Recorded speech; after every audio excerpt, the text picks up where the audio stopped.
A sharp crack split the air at exactly 5:47 p.m., the sound of skin striking skin echoing across the dining room before anyone even understood what had happened. Lucas's small body jerked sideways, the plate of green beans slipping from his hands as he fell against the polished hardwood floor, and in that frozen second I watched my mother-in-law Eleanor Carter's hand still hanging in the air, trembling with the force of what she had just done. The room fell into a silence so complete, it felt like the air itself had stopped breathing. 15 adults sat around the long Thanksgiving table, their faces stunned, their forks paused halfway to their mouths as green beans scattered across the floor like shrapnel. Lucas lay there on his side, stunned more by shock than pain, his wide brown eyes blinking rapidly as if trying to understand how something so sudden and violent had entered a moment that had been filled with nothing more than turkey and polite conversation seconds earlier. Eleanor's voice cut through the silence, shrill and cold, and she pointed a trembling finger toward the door as if casting a spell to banish us from the room. "He is not real family," she snapped, her voice vibrating with fury. "Get out!" Lucas gasped softly as he pushed himself upright, his small hand pressed against the red mark blooming across his cheek. The broken plate beside him glimmered in the chandelier light, pieces scattered among the vegetables that had rolled across the floor. No one moved. No one spoke. Daniel stood near the window with his mouth slightly open, frozen as though someone had pressed pause on his entire body. His sister Sophia lowered her gaze to her phone with theatrical concentration, pretending to scroll through messages that did not exist. Victor Carter, Daniel's father, stared down at his plate with the intense focus of a man trying not to exist inside his own house. In the hallway, the old grandfather clock ticked steadily, each second echoing like a countdown to something none of them were brave enough to stop. I did not scream. I did not cry. I crossed the room calmly, each step deliberate, and knelt beside my son. Lucas's hands were trembling as I helped him stand, the faint scent of turkey and rosemary clinging to his sweater where one stubborn green bean had stuck near his collar. His eyes searched my face for answers I did not yet have, but I kept my voice steady as I brushed the vegetable away and adjusted his sleeve. Then I walked back to the table, reached into my purse, and placed a single white envelope directly in front of Eleanor Carter. My voice, when I spoke, was quiet enough that the entire room had to lean into the silence to hear it. My lawyer is already involved. The envelope might as well have been a bomb. Eleanor's fork slipped from her fingers and clattered against the plate before sliding to the floor with a metallic ring that echoed in the stunned quiet. For several seconds, she did nothing but stare at the paper like it might leap up and bite her. Her manicured hands, glittering with diamonds that caught the chandelier light, trembled as she reached for it. I did not wait for her to open it. I already knew what was inside, and soon enough she would too. Around the table, I studied every face carefully, committing each reaction to memory. Daniel's skin had gone pale, his jaw tight with something like horror, but he still had not moved from the window. 38 years of living under Eleanor's rule had trained him well. He was not defending what she had done, he simply did not know how to oppose her. Sophia finally lifted her eyes from her phone, calculation flickering behind them as she silently measured what this moment meant for her place in the family hierarchy. Victor looked ashamed. His shoulders slumped beneath the weight of something he had spent decades pretending not to see. Shame without action, however, was simply another form of silence, and Victor Carter had been practicing that particular performance for 40 years. Eleanor cleared her throat, attempting to reclaim control the way she always did when a situation slipped from her grasp. Her voice hardened, coated in the icy authority she had used to dominate this family for decades. "This is a family matter," she said sharply. "You are making a scene." I almost laughed at the absurdity of it. My son stood beside me with the imprint of her hand burning red across his cheek, and somehow I was the one creating drama. Eleanor turned toward Daniel with the expectation of obedience carved into every syllable. "Daniel, control your wife." He opened his mouth, but nothing came out. I knelt again beside Lucas, gently touching his cheek. The skin was already hot, swelling under my fingers, and when I brushed the mark he flinched, not from pain but from anticipation, as if he expected another blow to follow. His voice was barely louder than a whisper when he spoke, the words so small they nearly vanished before reaching my ears. "I'm sorry, Mom. I didn't mean to sit there." My heart cracked in a way that felt physical. My 8-year-old son had just been slapped in front of 15 adults, and he was apologizing for it. I lifted him into my arms before the room could say another word, grabbing my coat and his jacket from the chair. For 3 years I had swallowed Eleanor's insults, endured the quiet ways Lucas had been excluded from birthdays and photographs and holiday tables. Tonight was not the beginning of that cruelty. It was the end. As I carried Lucas toward the front door, the room finally thawed, voices rising behind us in overlapping waves of outrage and false concern. Eleanor's voice rose above the rest. "You cannot just leave. We have not even had dessert." Sophia added her own syrupy tone, urging me not to be dramatic. Someone else muttered about family unity. I ignored them all. Daniel followed us into the foyer, his footsteps uncertain, his voice soft with desperation. "Ava, wait. Let's talk about this." I turned to face him fully for the first time that evening, really looking at the man I had married. He was still handsome, still the man who had once promised to build a life with me, but he was also the man who had watched his mother strike our child and had done nothing. "You had a chance to talk," I told him quietly. "You had a chance to move. You chose neither." He stood there in the doorway as Lucas and I stepped into the cold November air, caught forever between the house behind him and the family walking away.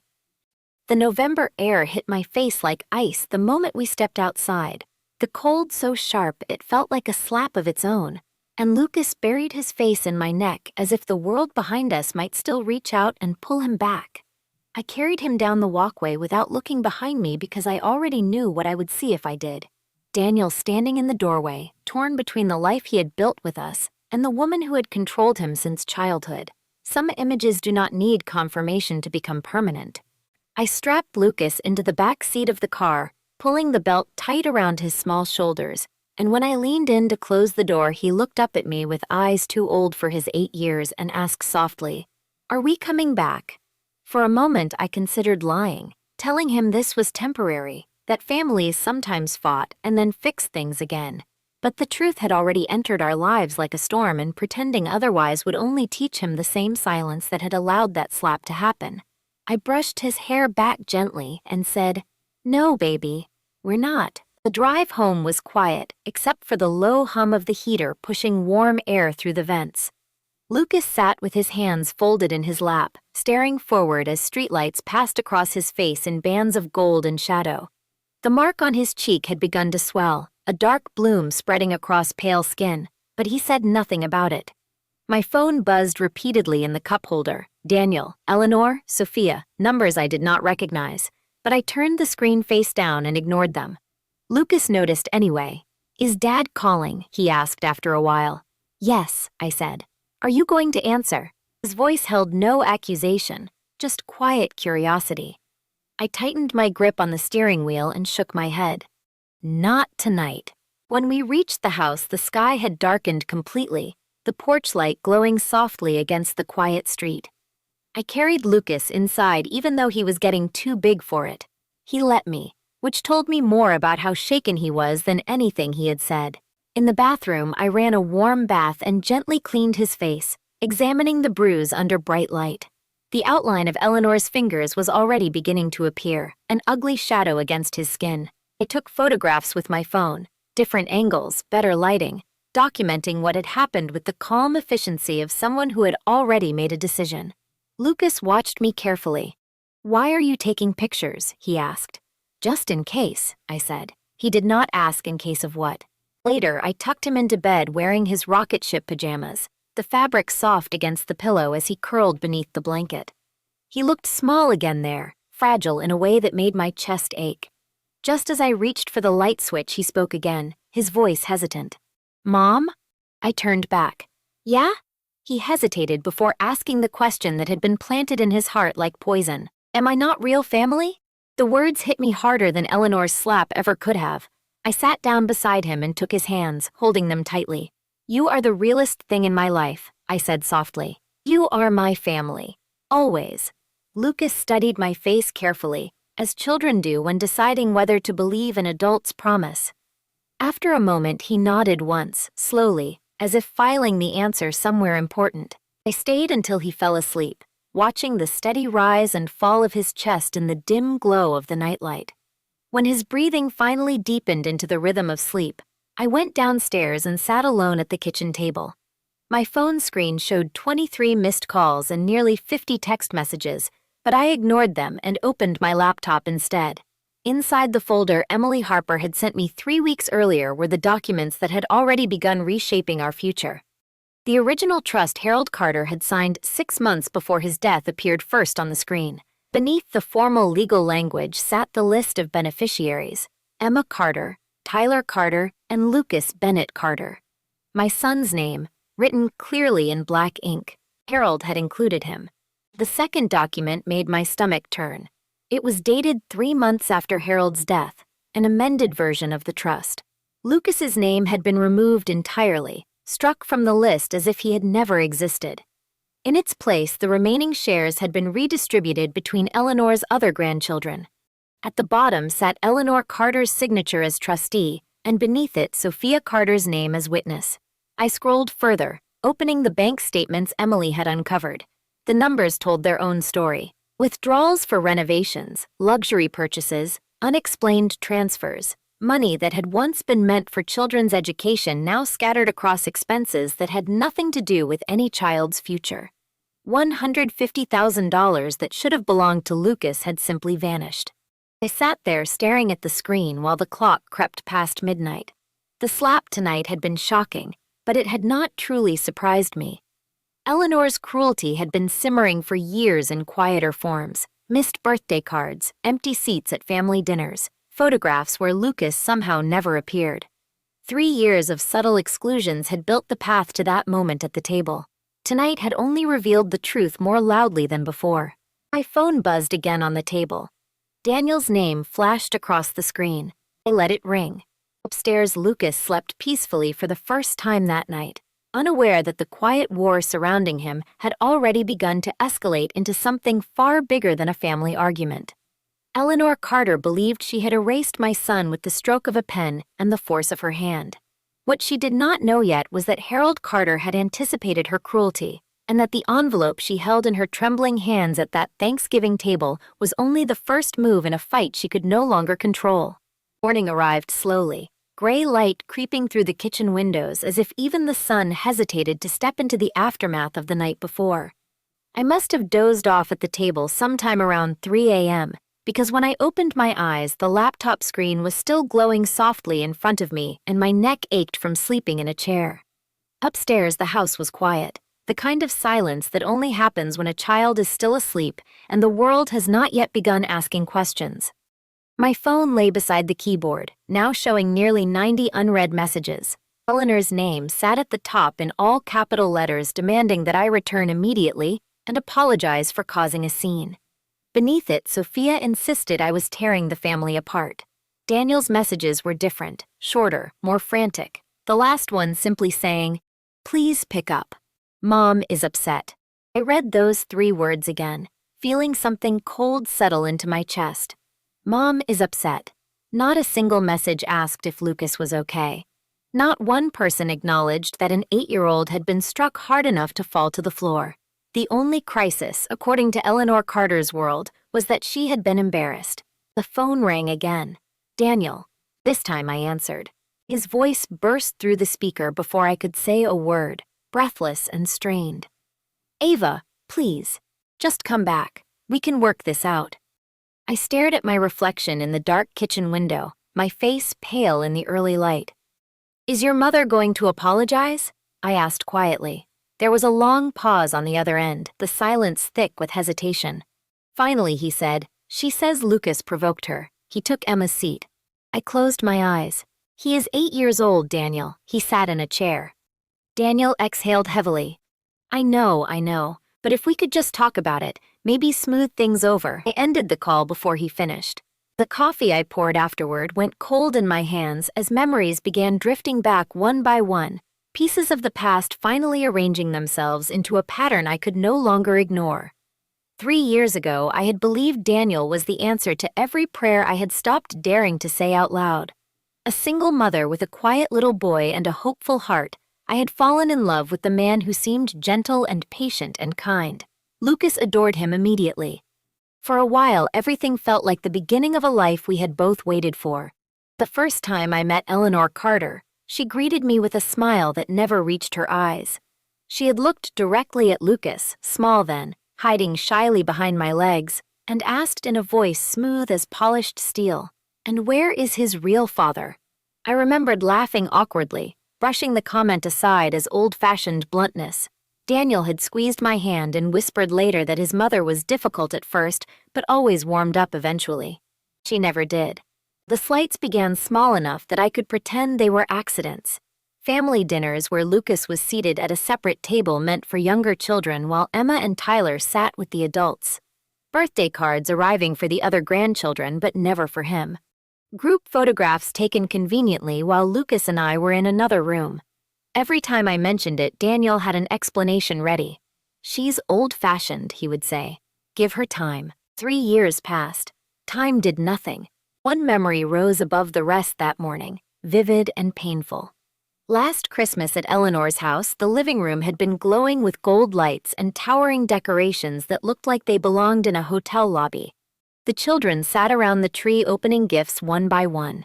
Emma unwrapped a brand new tablet with a delighted scream. Tyler opened the gaming console every kid wanted that year. When it was Lucas's turn, he carefully peeled the paper from a small envelope. Inside was a $20 gift card to a store that sold outdoor equipment he had never used. Lucas smiled politely and thanked Eleanor exactly the way I had taught him. But in the car later, driving home through falling snow, he had asked quietly, "Mom, did I do something wrong?" I had told him no. I had told him it would get better. The lie tasted bitter now. Upstairs, I heard the creak of Lucas's bedroom door opening. A moment later, he padded into the kitchen in his socks, his hair sticking up in every direction like he had wrestled his pillow all night. The bruise on his cheek had deepened to a dark purple shadow. He climbed into the chair across from me and studied my face carefully. Children have a way of reading the truth long before adults admit it. "Is Dad coming home?" he asked. "I don't know," I answered honestly. Lucas nodded once, accepting the uncertainty with a quiet maturity that frightened me more than tears ever could have. "It's okay," he said. "He has to take care of his mom." The words pierced straight through me. My 8-year-old was already learning to excuse the adults who failed him. I made pancakes anyway, his favorite breakfast, but he only ate a few bites before pushing the rest around his plate. When I asked to see his cheek in better light, he tilted his head obediently. The bruise looked worse in daylight, the faint outline of Eleanor's fingers still visible. I took more photographs with my phone. Lucas watched silently until he finally asked, "Mom, when Grandma said I'm not real family, what does that mean?" I knelt beside him and took his hands, forcing myself to hold his gaze. "It means she is wrong," I said. "She doesn't understand what family really is." He frowned slightly, trying to fit the answer into the pieces he already understood. "But Dad is her real son," he said slowly. "And Emma is her real granddaughter. And I'm just—" He stopped before finishing the sentence. I pulled him into a hug so tight I could feel his heartbeat against mine. "You are my son," I whispered. "You are Daniel's son. You are real, Lucas. More real than anyone who said otherwise last night." For the first time since the slap, Lucas began to cry, quiet tears soaking into my shirt as he finally released the fear he had been holding inside. Mid-morning, a car door slammed outside. I looked up through the kitchen window and saw Daniel's sedan in the driveway. He sat inside the car for nearly a full minute before finally stepping out. Daniel walked up the driveway slowly, his shoulders hunched as if the weight of the past 24 hours had physically settled onto his back. I watched him through the kitchen window without moving, noticing the same wrinkled shirt he had worn the night before and the dark circles under his eyes that spoke of a sleepless night. When he stepped inside the house, he paused just inside the doorway, as though unsure whether he still belonged there. His voice came out soft and strained. "Ava, I'm sorry I didn't come home last night. Mom was a mess and I had to calm her down." The words fell into the kitchen like stones dropped into water, sending ripples of anger through me that I had spent all morning trying to hold back. I turned to face him fully and asked the only question that mattered. "Where is Lucas's apology?"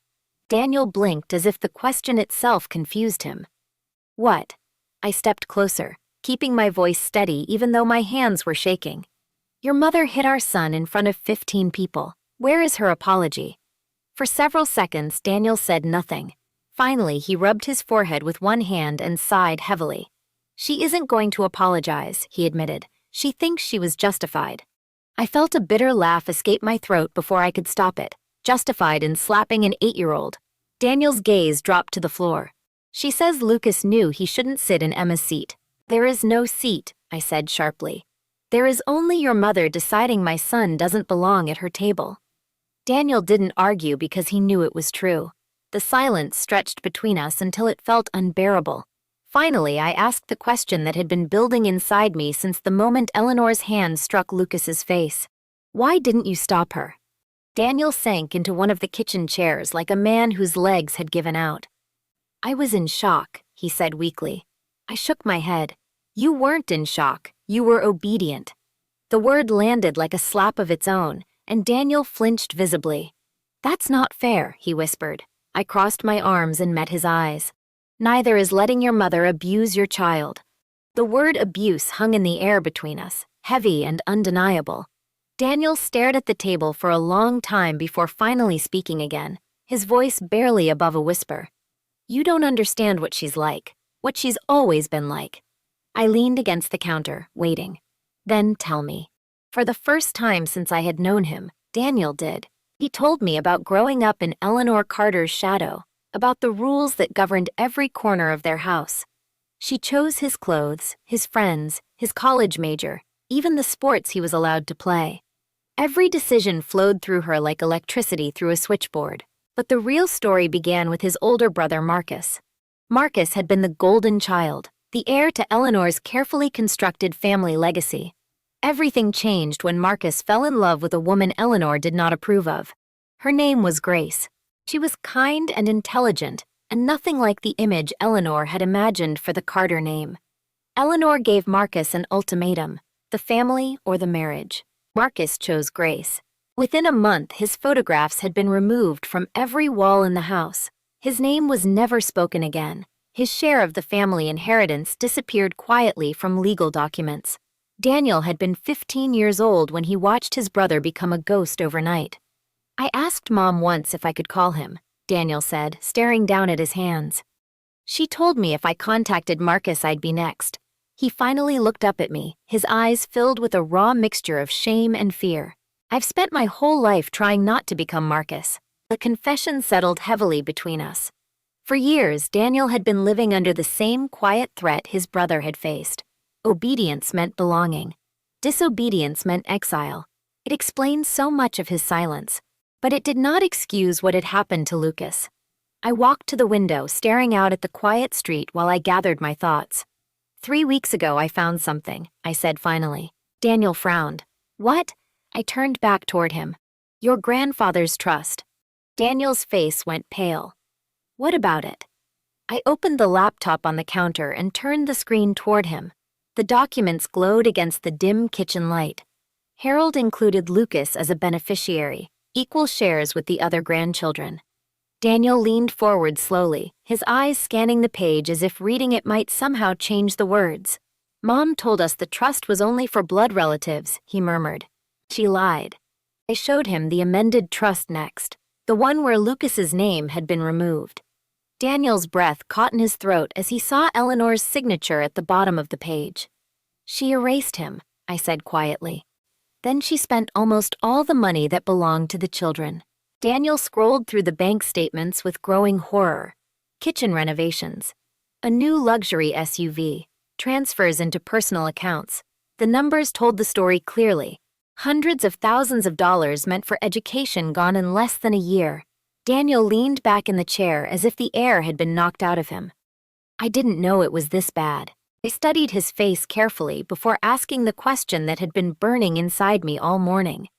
Did you know anything about it? Daniel hesitated for half a second too long. That hesitation answered everything. I closed the laptop slowly. Your mother stole money from our son. Daniel rubbed his eyes, his voice cracking with exhaustion. Ava, if you take this to court, she'll destroy us. She'll cut us off completely.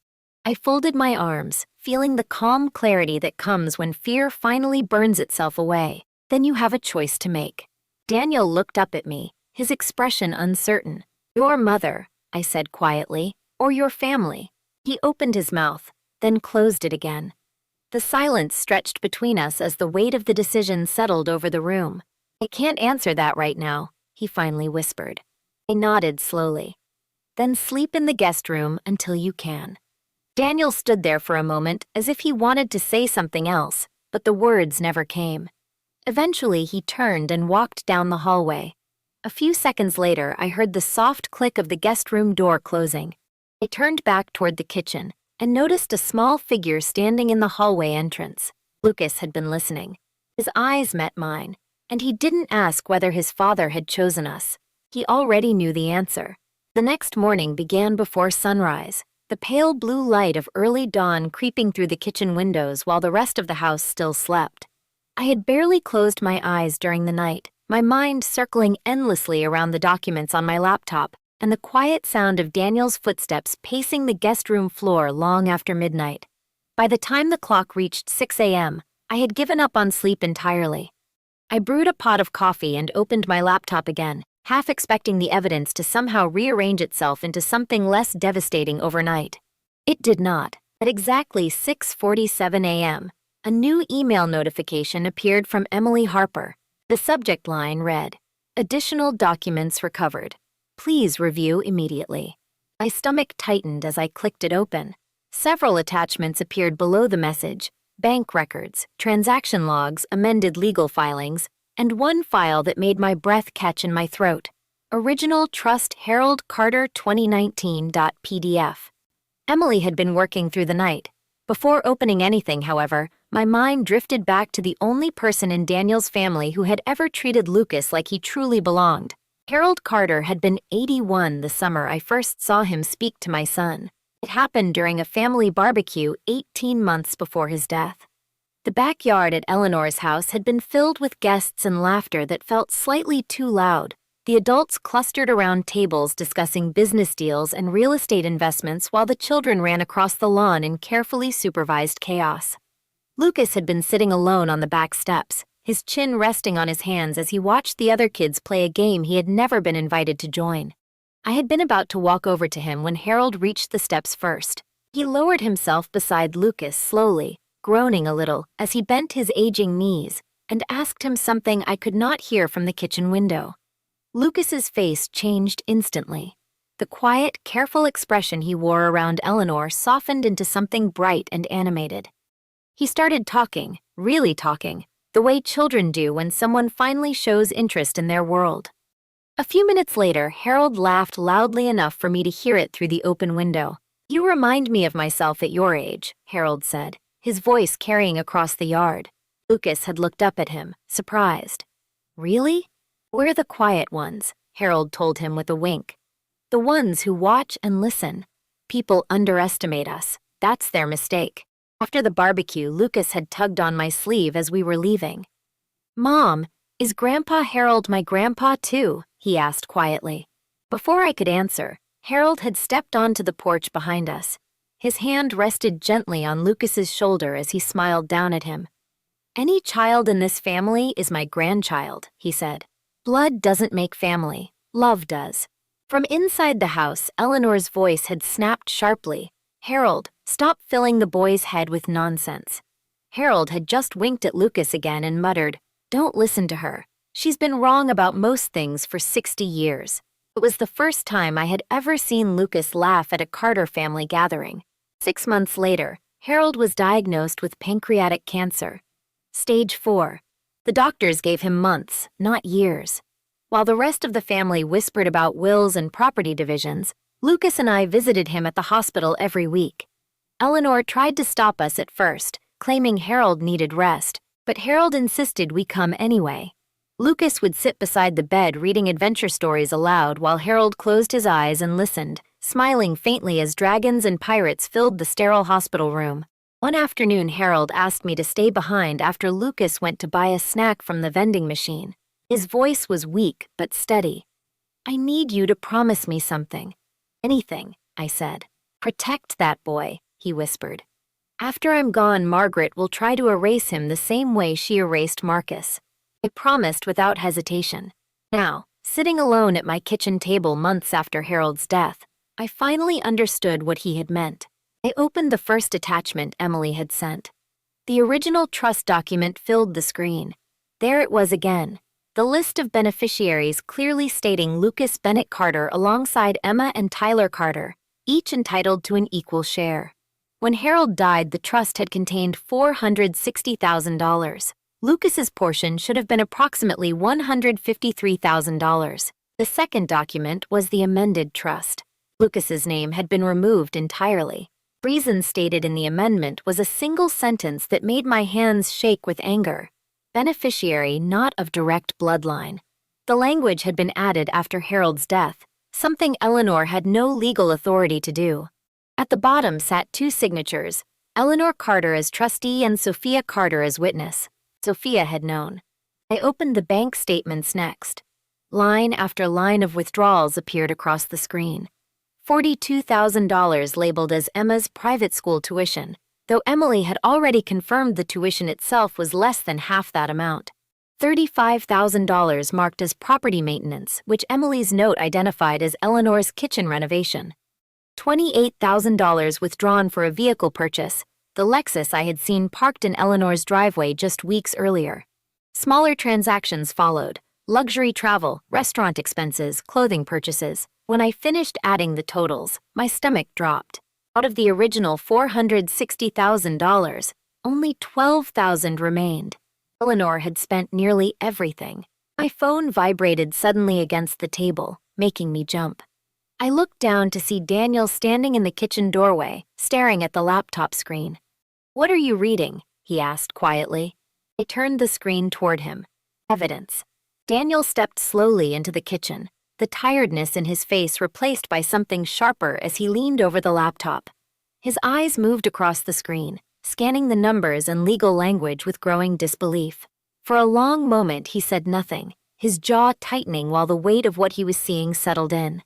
Finally, he whispered, "Where did you get this?" I folded my arms and watched him carefully. "From a lawyer, the one I hired 3 weeks ago." Daniel's head snapped up. 3 weeks ago, I nodded. "That's when I found the trust documents in a box of your old papers." The envelope had never even been opened. Daniel sank into the chair across from me, staring again at the numbers glowing on the screen. His voice came out hoarse. "I knew Mom handled the trust. I didn't think she would actually." He trailed off, unable to finish the sentence. I closed the laptop gently and pushed it aside. "Your mother stole $153,000 from our son," I said quietly. Daniel rubbed his face with both hands, the exhaustion in his posture deepening. "Ava, if this goes to court, she'll destroy us. She'll cut us off completely." I met his eyes steadily. "Then maybe it's time we stopped trying so hard to belong to people who never wanted us there." That afternoon, I drove Lucas to a friend's house and continued on toward Philadelphia, where Emily Harper's office overlooked a busy intersection of glass towers and winter traffic. The 45-minute drive felt longer, the folder of documents sitting on the passenger seat beside me like something alive and dangerous. Emily greeted me outside the conference room with the calm confidence of someone who had spent her entire career dismantling powerful people's lies. She was in her mid-40s, with streaks of silver through her dark hair and sharp eyes that missed nothing. "I'm glad you came in person," she said as we sat down. "This situation is bigger than I initially realized." The table in front of us was covered in neatly organized stacks of paper, color-coded tabs marking each section like a battlefield map. Emily tapped the first document with a pen. "Let's start with the basics," she said. The Harold Carter Educational Trust was established with $460,000 for the education of 3 grandchildren, Emma Carter, Tyler Carter, and Lucas Bennett Carter. Your son's name appears in the original trust amendment signed by Harold 6 months before his death.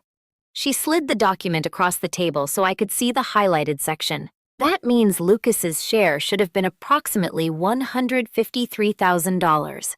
I nodded slowly, my throat tight. Emily turned to the next page. 3 months after Harold died, Eleanor Carter amended the trust. She removed Lucas as a beneficiary and added language requiring direct blood relation, language that did not exist in the original document. I stared at the page again, seeing my son's absence where his name should have been. She erased him, I murmured. Emily nodded grimly. Yes, and she had no legal authority to do so. She clicked to a spreadsheet projected on the wall behind us. Lines of transactions appeared in columns of dates and numbers. Now let's talk about where the money went. Her tone was clinical, almost detached. $42,000 withdrawn for Emma's tuition, though the school confirms tuition was only $19,000. $23,000 transferred into Eleanor's personal account.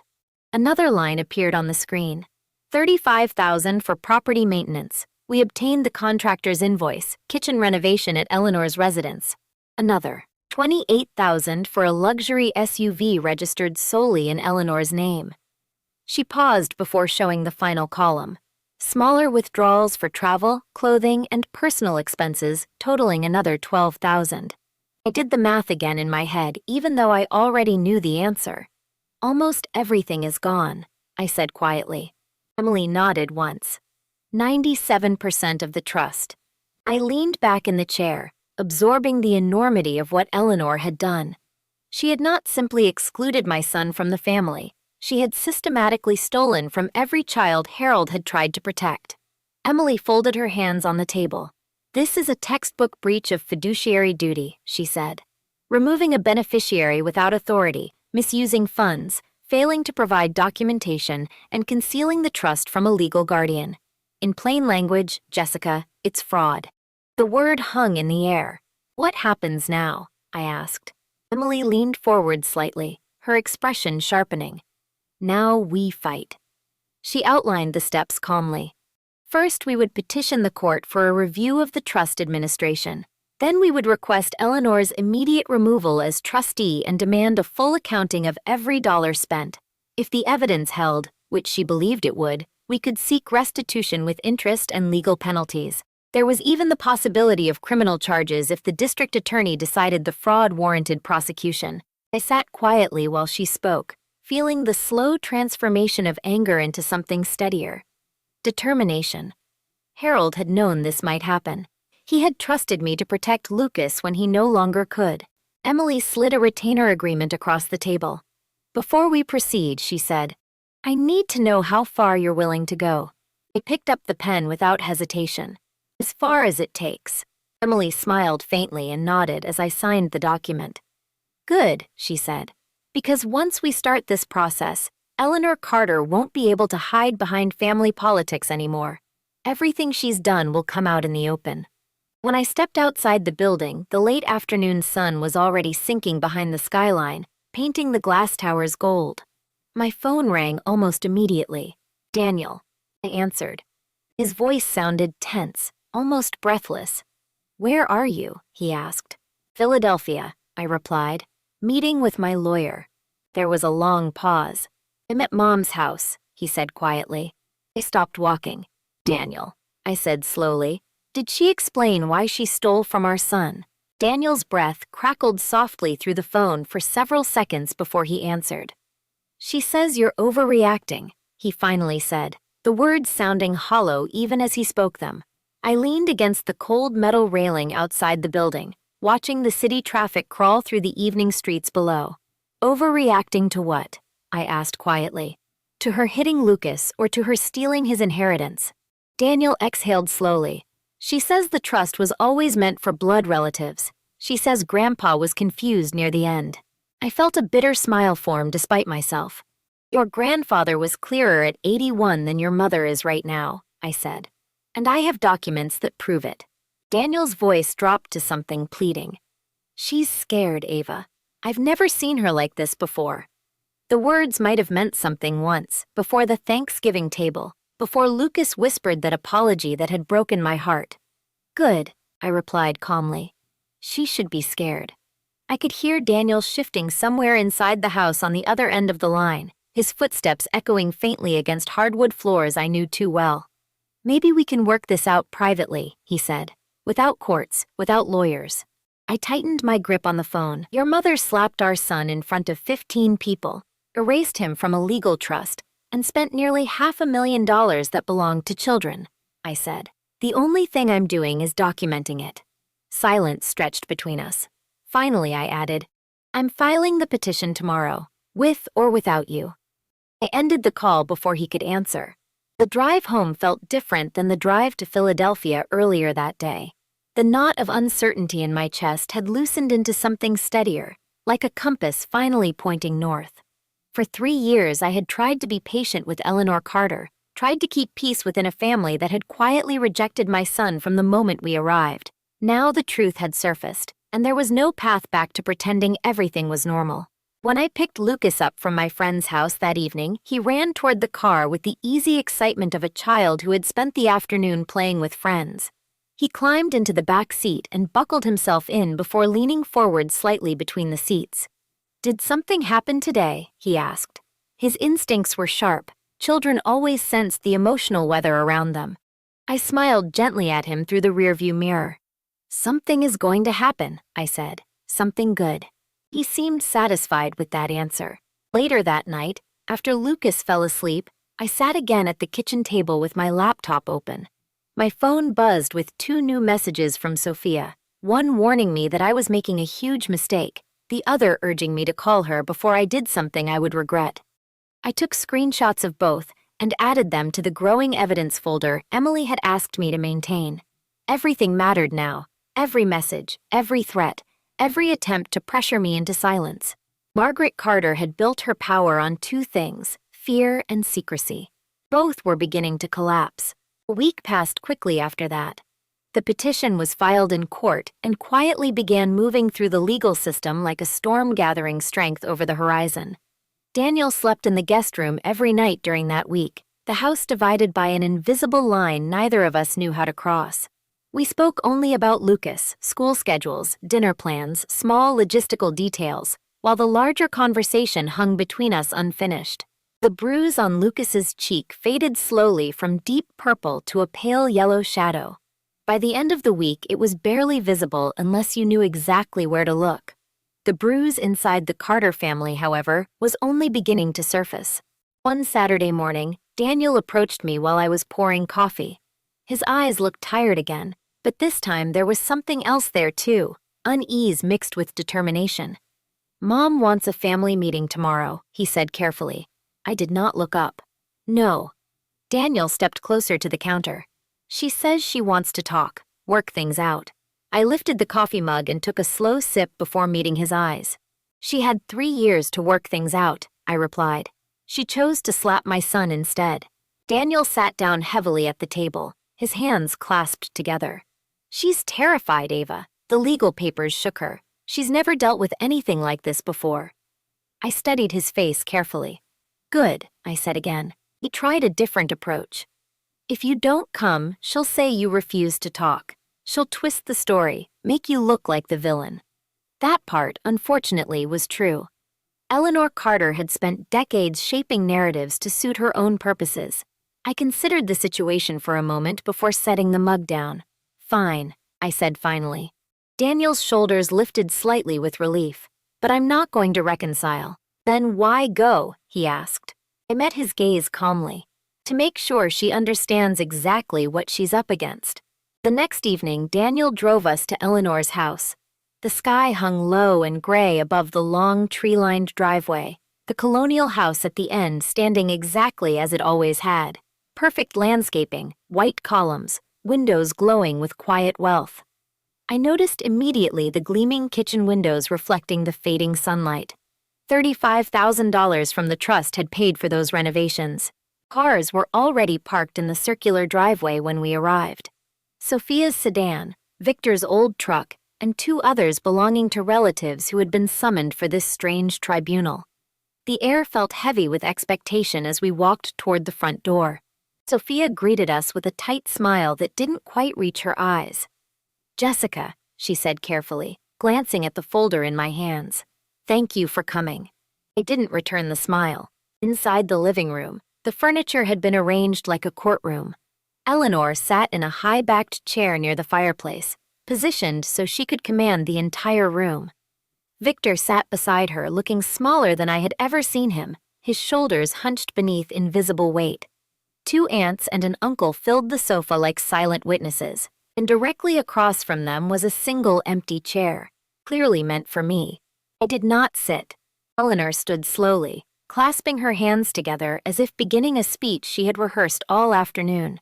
Her voice was smooth again, carefully controlled. "Jessica," she said, "thank you for coming so we can resolve this like civilized people." I waited. She continued, gesturing toward the family gathered around her. Thanksgiving was unfortunate. Emotions ran high. Things were said that perhaps shouldn't have been said. I noticed what she didn't mention. Not once did she say Lucas's name. Finally, she reached the point she had been building toward. "If you drop this legal nonsense," Eleanor said, her smile tightening, "we can forgive everything and move forward as a family." I let the silence stretch for several seconds before asking quietly, "Forgive what?" Eleanor blinked. "You said you were willing to forgive," I repeated calmly. "What exactly are you forgiving me for?" Eleanor's composure flickered for the briefest moment, the smile on her face tightening like a thread pulled too hard. For years, she had been the unquestioned authority in this room, the person who decided how every conversation ended. No one had ever asked her to clarify her words before. She folded her hands together again, forcing calm back into her voice. "For making this situation unnecessarily dramatic," she said. "For bringing lawyers into something that should have remained a family matter." The word dramatic lingered in the air between us. I stepped forward slowly, still holding the folder. "My son was slapped hard enough to fall to the floor," I said. "And you're calling my reaction dramatic." Eleanor's lips pressed together, the mask slipping slightly. Before she could respond, Sophia stood up from the couch as if trying to smooth the tension. "Jessica, we understand you're upset," she said carefully, "but surely we can handle this privately." I turned toward her, letting the silence do the work for a moment. "Privately," I repeated. "Like when you witnessed the trust amendment removing my son as a beneficiary?" The room froze. Sophia's face drained of color so quickly, it looked like someone had pulled the blood out of her veins. "I don't know what you're talking about," she said, though the tremor in her voice betrayed her. I opened the folder and removed the document Emily had prepared, sliding it onto the coffee table between us. "Your signature is right there," I said quietly. Sophia looked down. She didn't speak again. I turned back to Eleanor. "Let me tell you what I know," I said calmly. "Then we can decide whether this is a family matter or a legal one." One by one, I laid the documents on the table as I spoke, each page like a stone dropping into still water. Harold Carter created a trust worth $460,000 for his grandchildren's education. Lucas was listed as an equal beneficiary. I placed the second document beside the first. 3 months after his death, you amended the trust and removed Lucas entirely. The reason listed was not of direct bloodline. Victor's head lifted slightly for the first time. And then, I continued, sliding the bank statements forward, you began spending. I read the numbers slowly, so there could be no misunderstanding. $42,000 for Emma's tuition when the school confirms it cost $19,000. $35,000 for property maintenance that turned out to be your kitchen renovation. $28,000 for a luxury SUV registered in your name. I paused before finishing. $460,000 reduced to $12,000. The relatives on the couch exchanged stunned glances. They had not known. Victor's face looked gray. Sophia stared at the floor. Eleanor remained standing, but the calm authority she had worn like armor was cracking visibly now. "Those were family funds," she said sharply. "Used for family purposes." I met her eyes directly. "Lucas is family." The words landed with a weight that filled the room. Eleanor's mouth opened, then closed again. Finally, she said something that revealed more than any confession could have. "He was never meant to." She stopped herself abruptly, realizing too late that the sentence had already escaped. I took a step closer. "Never meant to what?" Eleanor's voice hardened. "He is not Harold's blood. He is not a Carter." Harold disagreed, I said quietly. "That's why he included him." Eleanor scoffed bitterly. Harold was sentimental. He didn't understand the importance of protecting a family legacy. "No," I said. He understood exactly what you would try to do. I gathered the documents calmly and returned them to the folder. That's why I'm not here to negotiate, I said. I'm here to inform you that the petition has already been filed. Victor shifted in his chair. Petition? He asked hoarsely. For removal as trustee, I replied. And restitution of every dollar that was taken. Sophia looked up quickly, panic flashing across her face. Mom, you told me the trust still had plenty left, she said. Eleanor shot her a warning glare. Be quiet, Sophia. But you said Emma's college fund was safe. Sophia insisted, her voice rising. That's enough, Eleanor snapped. Victor leaned forward slowly, staring at his wife as if seeing her clearly for the first time in decades. Margaret, he said quietly, using her first name instead of the careful deference he had always shown. Is it true? She didn't answer. Victor closed his eyes. The silence in the room stretched painfully until Eleanor finally turned back to me, her expression shifting again, this time to something almost conciliatory. Jessica, she said, her voice softer now, legal battles are expensive and exhausting. They drag on for years. What do you actually want? I want the truth. I can write you a check, she continued, ignoring my words. For Lucas's education, $20,000. I laughed softly before I could stop myself. His share was $153,000. Eleanor's eye twitched slightly. That's not realistic. It was realistic when Harold created the trust. Her voice sharpened again. You're destroying this family. I looked around the room slowly, at Sophia's frightened face, at Victor's bowed head, at the relatives who had been content to ignore the truth until now. You destroyed it a long time ago, I said. Then I turned toward the door. Behind me, Eleanor's voice rose sharply. Where do you think you're going? We're not finished. I paused in the doorway.